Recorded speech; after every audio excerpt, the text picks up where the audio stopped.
നമസ്കാരം. എന്താ? പെണ്ണ് കാണിക്കാൻ ഒരു പയ്യനെ കൊണ്ടുവരണമെന്ന് പറഞ്ഞിരുന്നല്ലോ. കൊണ്ടുവന്നിട്ടുണ്ട്. വരൂ. ആയിക്കോട്ടെ. വരൂ. കല്യാണ ചെവി മനസ്സിൽ ധ്യാനിച്ചു വരൂ. വരൂ ഇരിക്കൂ. അമ്മം വീടാണല്ലോ. ഹരികൃഷ്ണ, നിന്റെ ഭാഗ്യം കുഠിരിൽ നിന്നും കൊട്ടാരത്തിലേക്ക്.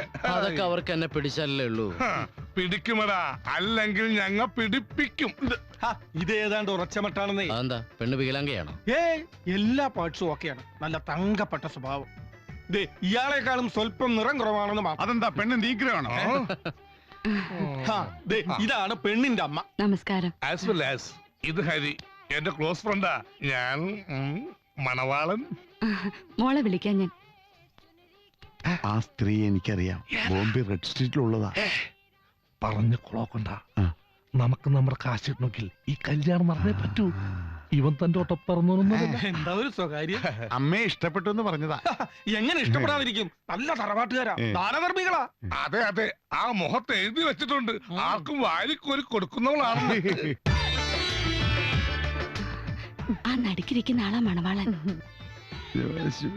ഒന്ന് പോന്നേ. എനിക്കൊന്നും വേണ്ട ചെക്കനെ. എന്താ, നമുക്കും ഇല്ലേ മോളെ കുറവുകള്? അവന്റെ മുഖം ഇത്തിരി കോടിയിരിക്കുന്നു പറഞ്ഞു.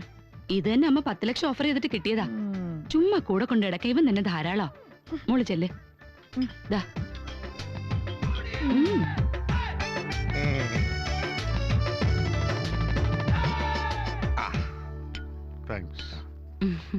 കഴിക്ക്. നമ്മള് തമ്മിൽ കഴിക്കൂ. ജിലേബി ലഡു കഴിക്കൂ. പെണ്ണിനോട് എന്തെങ്കിലും സംസാരിക്കൂ. എനിക്കൊന്നും സംസാരിക്കാനില്ല. നിനക്ക് പെണ്ണിനെ പിടിച്ചില്ലേ? എന്റെ ഇഷ്ടത്തിനല്ലല്ലോ ഇതൊക്കെ. നിങ്ങക്ക് വേണ്ടിട്ടല്ലേ കല്യാണം. ആ പെണ്ണെന്താ കുറവ്? എനിക്ക് ആ പെണ്ണ് ഇഷ്ടപ്പെട്ടു. എന്ന് നിങ്ങൾ പോയി സംസാരിക്കും. വൈഷുട്ടായി, ഞാൻ സംസാരിക്കൂടാ. എന്താ പേര്? നീലാംബരി. നല്ല പേര്. അതെ, എന്തു ചെയ്യുന്നു? അമ്മയെ സഹായിക്കുന്നു. ബൈ ദ ബൈ, എന്താ ഹോബീസ്? ഐ മീൻ, ഒഴിവ് സമയങ്ങളെങ്കിൽ ചിലവഴിക്കുന്നു? ഒഴിവ് സമയം കിട്ടാറില്ല. ഈ കല്യാണം നമ്മൾ ഉറപ്പിച്ചിരിക്കുന്നു. സാറേ സാമ്പാർ ഒഴിക്കാൻ വരട്ടെ. ഹരീഷ്ണന്റെ കല്യാണം ഉറപ്പിച്ചു. ബോംബെ തെരുവിന്ന് കാശുണ്ടാക്കി നാട്ടിൽ സെറ്റിൽ ചെയ്ത ഏതോ ഒരു ഒരുത്തി കേട്ടപ്പോ തൊലി ഉരിഞ്ഞു പോയി. സാറിന്റെയോ ഉരിഞ്ഞില്ലേ? പണത്തിനു വേണ്ടി എന്തും ചെയ്യാൻ മടിക്കാത്തവനാണ് അവൻ. മോളെ, ഈ ഡാഡിക്കൊരു വാശിയുണ്ട്.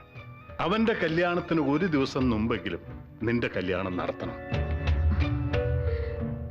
എനിക്ക് ആരോടും വാശിയൊന്നുമില്ല മോളെ. ഈ ഡാഡി പറയുന്നത് ഈ കാര്യത്തിൽ ഡാഡി എന്നെ നിർബന്ധിക്കരുത്. ഇനി എന്റെ ജീവിതത്തിൽ മറ്റൊരു വിവാഹത്തെക്കുറിച്ച് ചിന്തിക്കാൻ എനിക്ക് കഴിയില്ല ഡാഡി.